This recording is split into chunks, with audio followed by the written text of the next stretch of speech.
जीवन में कुछ भी पाना हो तो सोच और कर्म बड़े आवश्यक होते हैं। क्या केवल सोच से या केवल कर्म करने से आपको सफलता प्राप्त होती है? नहीं। कुछ लोग सोचते रह जाते हैं, कर्म नहीं कर पाते और इसी कारण से उन्हें सफलता प्राप्त नहीं होती। कुछ लोग बिना सोचे समझे कर्म करते रह जाते हैं, उन्हें भी सफलता प्राप्त नहीं होती। स्मरण रखिएगा, वृक्ष को काटना हो तो कुल्हाड़ी के लगातार प्रहार करने के साथ ही कुल्हाड़ी किस दिशा में मारी जानी चाहिए, इसका ध्यान रखना पड़ता है। सोच और कर्म इनका ठीक से सम्मिश्रण करेंगे तो अवश्य ही सफलता मिलेगी। हम मनुष्य कितने डीठ होते हैं, एक बार लक्ष्य पर दृष्टि साध ली तो उसे पाने के लिए जी जान लगा देते हैं, किंतु उस लक्ष्य को पाने की आतुरता में उस मार्ग का आनंद लेना ही भूल जाते हैं।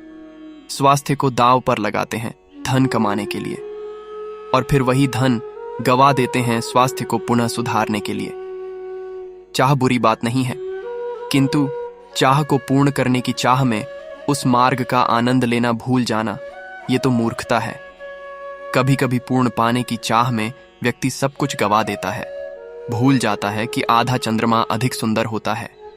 जो नहीं है उसे पाने का प्रयास आप अवश्य कीजिए, किंतु जो है उसका संपूर्ण आनंद लेने में वंचित मत रहिए। ये पुष्प देख रहे हैं आप, ये वही पुष्प है जिसका जीवन इस डाली पर आरंभ हुआ था। पहले कलिका बनकर फूटा, फिर धीरे धीरे मुख खोला, फिर अपने पंखुड़ियों का विस्तार किया। देखने वालों की आंखों में प्रशंसा देख मधु के लिए तितलियों को ललचाया, और फिर डाली से टूट कर नीचे गिरा हुआ पाया। क्यों? नियति ने ऐसा क्यों किया? सोचिए। क्योंकि उस डाली पर टिके रहना इस पुष्प के जीवन का ध्येय कभी था ही नहीं। अब या तो यह पुष्प देवताओं के मस्तक पर सुशोभित होगा, या किसी स्त्री के आभूषण में गूंथा जाएगा, या किसी के प्रेम प्रदर्शन का माध्यम बनेगा। देखिए, जीवन में लक्ष्य को पाना है तो यात्रा से भय नहीं होना चाहिए। अपना अस्तित्व बनाना है तो उनकी छांव से दूर जाना ही पड़ेगा जिन्होंने आपको अस्तित्व में लाया है। यही जीवन की निरंतरता है। कहते हैं, जीवन में मेल मिलाप अत्यंत आवश्यक है। संबंधों का आधार भी बनता है, व्यापार भी चलाता है, किंतु सबसे अधिक महत्वपूर्ण है व्यवहार। अब इस विषय में सोचिए, आपके जीवन में कौन आपसे मिलेगा, यह निश्चित करता है समय। आप अपने जीवन में किन से मिलना चाहेंगे, यह निश्चित करता है आपका हृदय। और आप जिनसे मिले उनके हृदय में आप कब तक बने रहेंगे, यह निश्चित करता है आपका व्यवहार। अपना व्यवहार शुभ रखें, सब शुभ होगा। जीवन में स्वयं के लिए सर्व श्रेष्ठ ही सोचते हैं, सबसे अच्छी सुविधा पाना चाहते हैं, सबसे अधिक सम्मान पाना चाहते हैं। परंतु क्या सबके लिए यह पाना संभव है? हां, क्यों नहीं। बस बाधा है समय। हमारा जीवन स्थायी नहीं है, इसलिए यदि समय का सदुपयोग करोगे तो तनिक सरलता होगी। अब देखिए ना, जिसे स्वप्न देखना अच्छा लगता है उसके लिए रात छोटी पड़ जाती है। जिन्हें स्वप्न पूर्ण करने होते हैं उनके लिए दिन छोटा पड़ जाता है। जो सम्मान पाना चाहते हैं उनके लिए परोपकार छोटा पड़ जाता है, और जो ज्ञान पाना चाहते हैं उनके लिए अध्ययन कम पड़ जाता है। जीवन में लक्ष्य को पाना हो तो समय का प्रबंधन ठीक होना ही चाहिए। स्मरण रखिएगा, पाना और खोना दोनों जीवन के महत्वपूर्ण भाग है। जीवन भर व्यक्ति कुछ पाता है तो कुछ खोता है। कभी धन खोता है तो कभी सम्मान, कभी मित्र खोता है तो कभी अभिमान। किंतु खोना बुरी बात नहीं है, क्योंकि खोने के साथ ही वो आपको एक अमूल्य सीख दे जाता है कि कैसे उसे दोबारा न खोया जाए।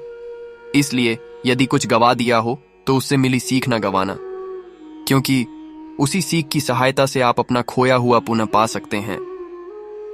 अपने महल के सबसे ऊंचे शिखर पर खड़ा व्यक्ति, उसे भी एक भय होता ही है।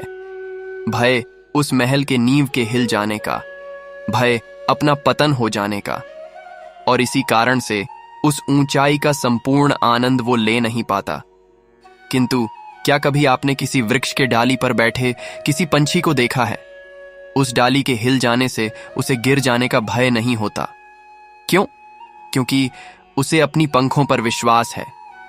इसी प्रकार हम में से अधिकतर लोग किसी न किसी सहायता से ऊंचाई पर पहुंचे हैं, किसी की सहायता से सफलता प्राप्त करते हैं, किंतु सफलता का आनंद केवल वही प्राप्त कर सकते हैं जिन्हें गिरने का भय ना हो। इसलिए किसी की सहायता पर नहीं, स्वयं के सामर्थ्य पर विश्वास कीजिए। जीवन में कभी भी लक्ष्य को प्राप्त करना हो तो व्यक्ति दो भाव साथ लेकर चलता है। पहला, अपने लक्ष्य को पाने का निश्चय, और दूसरा, अपने लक्ष्य तक पहुंचने का मार्ग। सब यही करते हैं, किंतु सब अपने लक्ष्य को प्राप्त नहीं कर पाते, क्योंकि लक्ष्य ना मिल पाने की स्थिति में व्यक्ति को कुछ बदलाव करने होते हैं। कुछ अपना निश्चय बदल लेते हैं तो कुछ अपना मार्ग। जो अपना मार्ग बदलकर प्रयास करते हैं उन्हें सफलता प्राप्त हो ही जाती है, किंतु अपना निश्चय बदलने वाले सफलता का स्वाद कभी नहीं छक पाते। इसलिए अपना निश्चय कभी मत बदलिए, क्योंकि निश्चय खो देने पर चंद्रमा भी पूर्णिमा के दिन ग्रहण पा जाता है। अपना निश्चय बनाए रखिए, आपको सफलता अवश्य मिलेगी। हमारे पास अक्सर बहुत लोग आते हैं, कुछ को हम समय देते हैं, कुछ का हम तिरस्कार करते हैं, किंतु तिरस्कार कभी नहीं करना चाहिए। किसी व्यक्ति के आपके पास आने के 3 मुख्य कारण होते हैं: प्रेम भाव, अभाव और प्रभाव। यदि कोई आपके पास प्रेम भाव से आए तो उसे प्रेम दें, सम्मान दें। यदि कोई आपके पास अभाव में आए तो उसकी आवश्यकता समझें और जितना हो सके स्वयं से उसकी सहायता करें। और यदि कोई आपके पास प्रभाव के कारण आया है तो भी उसे समुचित सम्मान दें। प्रेम को भाग्यशाली समझें कि कोई आपके प्रभाव में है, किंतु तिरस्कार कभी ना करें। तिरस्कार जन्म देता है कुंठा को, और कुंठा किसी को भी आपका शत्रु बना देती है। इसीलिए मित्र बनाएं, आनंद लें। मनुष्य जब जन्म लेता है और मनुष्य जब इस संसार को छोड़कर जाता है, इसके मध्य का काल जीवन कहलाता है। और इस जीवन में संघर्ष तो करना ही पड़ता है। कभी शिक्षा के लिए, कभी काम के लिए, कभी वास्तविक युद्ध करना पड़ता है। किंतु इस संघर्ष का सामना करने के लिए प्रकृति ने हमें एक और गुण के साथ भेजा है, प्रयास। कभी किसी छोटे बालक को देखा है, न कुछ बोल पाता है, न कुछ समझ पाता है, किंतु अपने घुटनों के बल पर समस्त आंगन नापने का प्रयास करता है। खड़ा होता, गिरता, फिर खड़ा होता, और अंततः वो चलना सीख ही जाता है, क्योंकि वो अपने मन से नहीं हारता।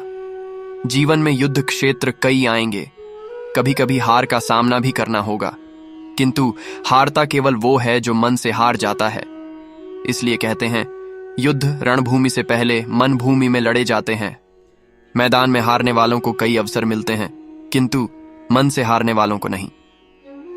वीडियो पसंद आई हो तो लाइक और सब्सक्राइब करें और कमेंट बॉक्स में जय श्री कृष्ण लिख दें।